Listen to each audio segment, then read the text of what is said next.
Nagpakita ang mukha ni Logan ng tunay na pagkalito sa nakita. Nagpasya si Michael na walang silbi ang pagpapahaba ng labanan na ito ng masyadong matagal at, hawak ang kanyang palad sa harap niya, gumamit ng isang pag-ataking pang-isip. Ang lalaking naging target ng pag-ataking ito ay hindi man lang nagkaroon ng oras upang maunawaan kung ano ang nangyari habang nakatayo siya ng tulala sa lugar, na ang kanyang mukha ay kapansin-pansin na namutla. Sa paglapit sa kanya, umikot ang bayani at pinalo ang gilid ng kanyang palad sa leeg ng kanyang kalaban na bumagsak sa sahig. Pagkatapos nito, sa wakas ay nawalan siya ng malay at bumagsak ng walang galaw sa sahig. Sa pagkakita sa eksenang ito, agad na naging matino si Austin. Hindi siya makapaniwala na natalo ang Fire Fist sa isang suntok lamang mula sa isang misteryosong kalaban. Sa pagbaliwala sa mga nagtatakang tingin mula sa mga manunood, lumuhad si Michael sa tabi ni Logan at hinawakan ang kanyang dibdib, hinugot ang kanyang kakayahan. Tulad ng dati, hindi nagtagal ang proseso at ngayon ay mayroon na siyang bagong kakayahan sa kanyang arsenal, ang Flame Strike. Nang tumindig siya at dahan-daang lumakad patungo kay Austin na nakaupo sa mga sofa, nanginginig siya sa takot at mas pinili ng kanyang ibang mga bodyguard na tahimik na umatras mula roon. Nagsimulang balisang lumingon ang lalaki, sinusubukang humanap ng sinumang makakatulong sa kanya, ngunit walang makita. Sa pilitang ngumiti si Austin ng awkward at nagtanong kung anong deal ang gustong pag-usapan ni Michael kanina. Kung kailangan niya ng pera, maaari siyang maglipat ng anumang halaga ngayon.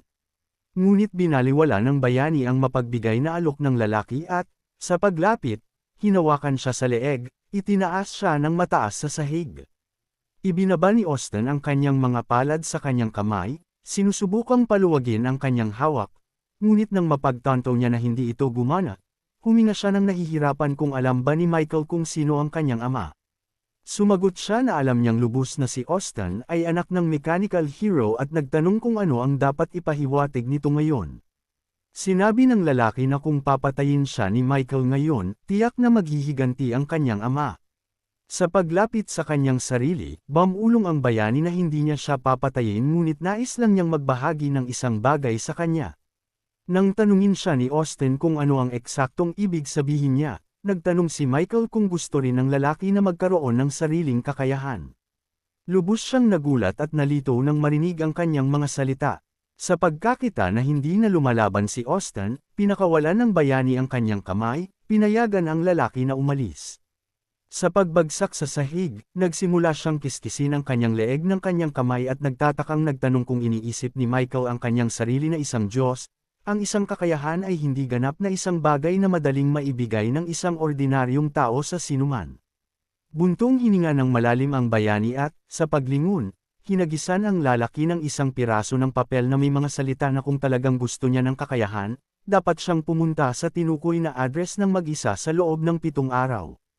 Pagkatapos nito, bumalik si Michael sa kanyang casual na damit at umalis sa club.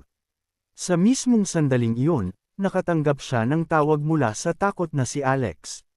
Nang tanungin kung saan siya nagpunta, sumagot ang bayani na masyadong maingay sa loob kaya nagpasya siyang lumabas para magpahinga at nagtanong kung may nangyari doon.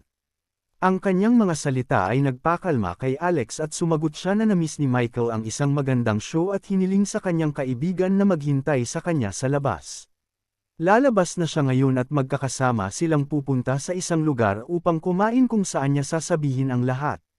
Matapos ibaba ang tawag, bumantong hininga ang bayani at tiningnan ang langit, iniisip na natapos na ang unang bahagi ng plano at ngayon ay kailangan na lang niyang hintayin na kumagat si Austin sa kanyang bitag.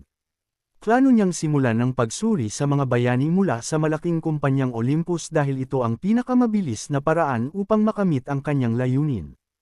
Ilang oras pagkatapos, isang emergency na pulong ang ipinatawag sa Olympus.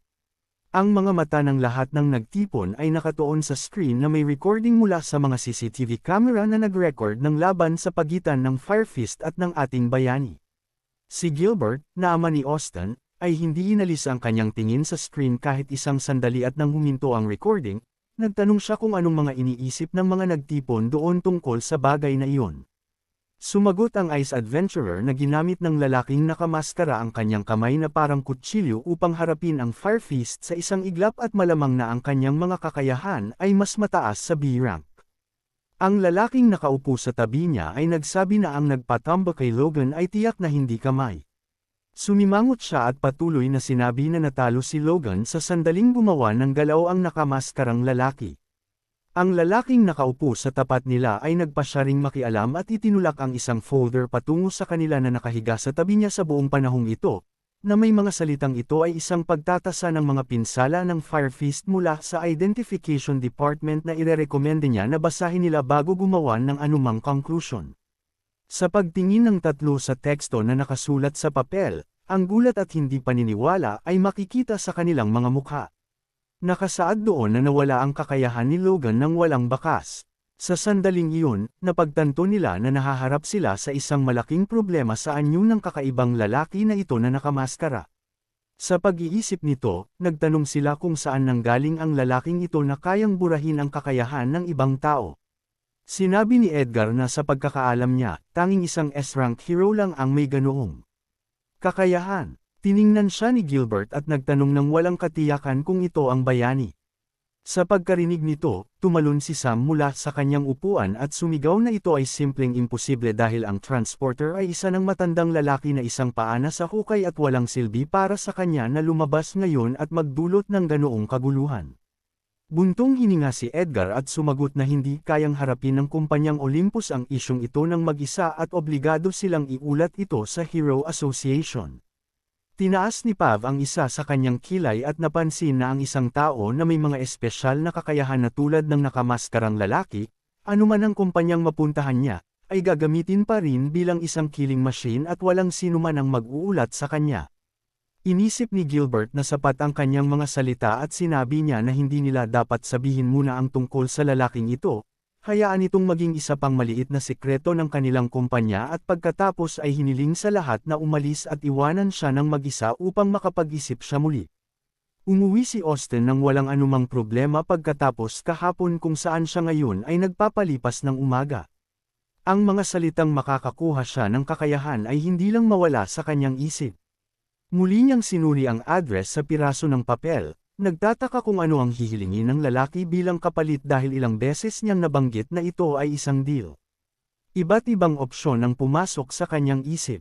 Bumantong hininga siya ng pagod at kinuyam ang piraso ng papel, nagpa siya na walang silbi ang paghula pa. Ang pinakamahalaga ay sa loob lamang ng ilang araw ay magkakaroon siya ng sariling kakayahan bilang bayani at wala siyang pakialam sa iba.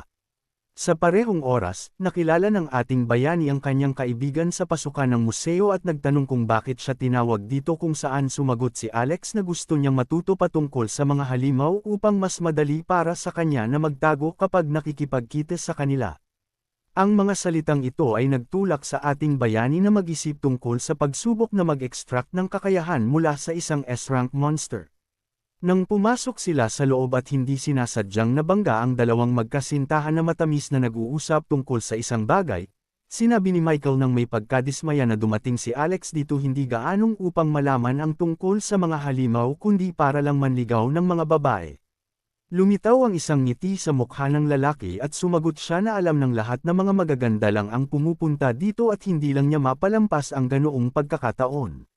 Sa paghinto, itinuro ng bayani ang isang lugar sa tabi at sinabi na hindi tulad niya, siya ay dumating dito para lang dito. Pagkaraan ng ilang sandali, lumapit ang mga lalaki sa isa sa mga exhibit, ang Electric Tyrannosaurus, isang S-rank monster na mahigit 7 metro ang taas at kilala sa pagbuga ng kuryente at pagdulot ng maraming kalamidad na naging sanhi ng pagkaparalisa ng kanilang buong lungsod sa loob ng ilang sandali at pagpatay din ng 5 A-rank heroes at 20 B-rank heroes. Biglang nagsimulang balutin ang katawan ng dragon ng maliliit na kidlat.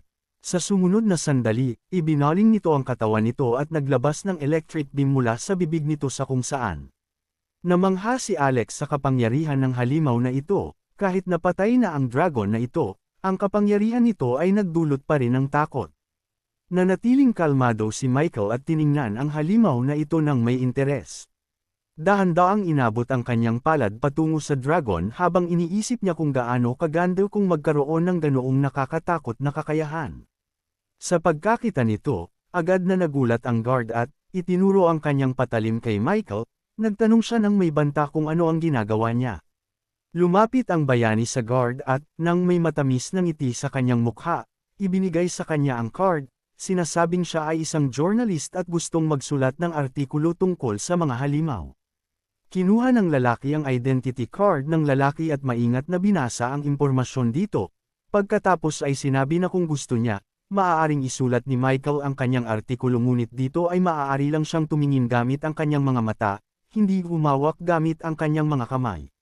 Sining-aita ng tingin ng bayani ang kanyang kaibigan na naintindihan siya ng walang salita at, ngumiti ng aprubahan, bahagyang tumango ang kanyang ulo. Pagkatapos nito, nilapitan niya ang guard at, hinawakan siya sa braso, sinimulan siyang ilayo mula rito, sinasabing habang naglalakad na hindi nila hahawakan ang alinman sa mga exhibit dito. Pagkatapos ay nagtanong siya kung nasaan ang mga pinakamagandang babae. Ang lalaking nakarinig ng kanyang tanong ay natulala. Nagpasya si Michael na huwag magsayang ng oras at samantalahin ang pagkakataon na ibinigay sa kanya ng kanyang kaibigan. Iniunat ang kanyang palad pasulong, hinawakan niya ang katawan ng halimaw at inaktibo ang pagkuha ng kakayahan. Sumimangot ang bayani ng may pagkadismaya, naramdaman niya ang kakayahan ng halimaw ngunit sa ilang kadahilanan, hindi pangkaraniwang mahirap itong kunin. Inabot niya ang ilang minuto upang magawa ito ngunit sa huli, matagumpay na nakuha ang kakayahan at isang maliit na lilang perlas ang lumitaw sa kanyang palad. Nang basahin niya ang paglalarawan ng kakayahan na kanyang nakuha, lubos siyang nagulat. Ang kakayahan na kanyang nakuha ay E-rank lamang, ang kapangyarihan nito ay sapat lamang upang singilin ang isang telepono. Nalito si Michael kung paano niya nagawang kunin ang isang mababang antas ng kakayahan mula sa isang S-rank monster. Iba ito sa inaasahan niya. Tiningnan muli ang halimaw, ipinapalagay ng bayani na maaaring hamina ang kakayahan dahil sa matagal na nitong patay. Naaalala ang kanyang pagtatagpo sa One-Eyed Killer, na pagtanto niya na nagawa niyang kunin ang kakayahan ng buo dahil mayroon pa ring buhay sa kanya. Naglakad si Michael patungo sa labasan, tinitingnan ang iba pang mga monster exhibit ng may pagkadismaya, iniisip na malamang na wala siyang makukuha na kapakipakinabang mula sa museo na ito, ngunit gayunpaman, hindi niya ito maaaring hayaang maging walang saysay at nagpasya na ipagpatuloy ang kanyang paghahanap. Umuwi siya ng bandang gabi ng kulayan na nang lumulubog na araw ang kalangitan ng kulay ube at rosas. Ngayon, nakaupo ang bayani sa mesa sa kanyang silid, inilatag sa harap niya ang lahat ng 3 pearl ng mga kakayahan na nagawa niyang makuha sa paglalakad sa buong museo. Ang unang pearl, na nilamon ng isang maliit na bukol ng apoy, ay isang F-rank cloning ability na nagpapahintulot sa paggawa ng isang clone sa loob ng 1 minuto. Ang pangalawang lilang pearl ay ang kakayahang manipulahin ng kuryente, na kinuha mula sa mismong unang halimaw, at ang pangatlo at huling pearl, na tinawag na human control, ay isa ring F-rank ability na maaaring magpakita sa sinumang tao ng interes sa gumagamit ng kakayahan. Bumantong hininga si Michael sa pagkadismaya, sinasabing napakahina ng kapangyarihan ng mga kakayahang ito. Bigla siyang napaisip na dahil ang mga kakayahan ay maaaring pagsamahin, maaari rin silang sirain. Sa pagtawag ng isang pearl na may kakayahang kontrolin ang apoy, nagpasya ang bayani na susubukan niyang gawin ito dito. Ipinikit niya ang kanyang mga mata, nag-concentrate sa pearl na ito at sinabi, sirain. Pagkatapos maghintay ng ilang sandali, tiningnan niya ang kanyang palad at nakita na walang nangyari sa pearl. Hindi susuko si Michael ng ganoon kadali at nagpasya na subukan muli. Pagkaraan ng ilang sandali, narinig niya ang isang mahinang tunog ng paglapi, at nang buksan niya ang kanyang mga mata, nakita niya na ang buong pearl ay nababalutan ng malalalim na lamag. Sa lugar ng mga fragment, ilang itim na cube ang nagmaterialize sa harap niya at ang mensahe na lumitaw ay nagsasaad na ito ay isang produkto ng first-level dark energy. Kinuha ng interesadong bayani ang isa sa mga cube sa kanyang palad at tinitingnan ito ng maingat. Inisip niya na malamang na ang lahat ng kakayahan ay gawa sa mga cube na ito at talagang kaya niyang hindi lamang kumuha kundi pati na rin sirain ang mga kakayahan. Pinag-aralan niya ang mga dark energy cube sa kanyang palad ng ilang minuto pa nang biglang may dumating na isa pang ideya sa kanya. Nagpasya siyang mag-eksperimento sa isa sa mga kakayahan na kanyang nakuha sa museo at subukang pagbutihin ito gamit ang mga dark energy cubes na ito. Nang ipresente niya ang Ability Pearl at ang Black Cube sa isa't isa, agad silang nagsimulang magsanib.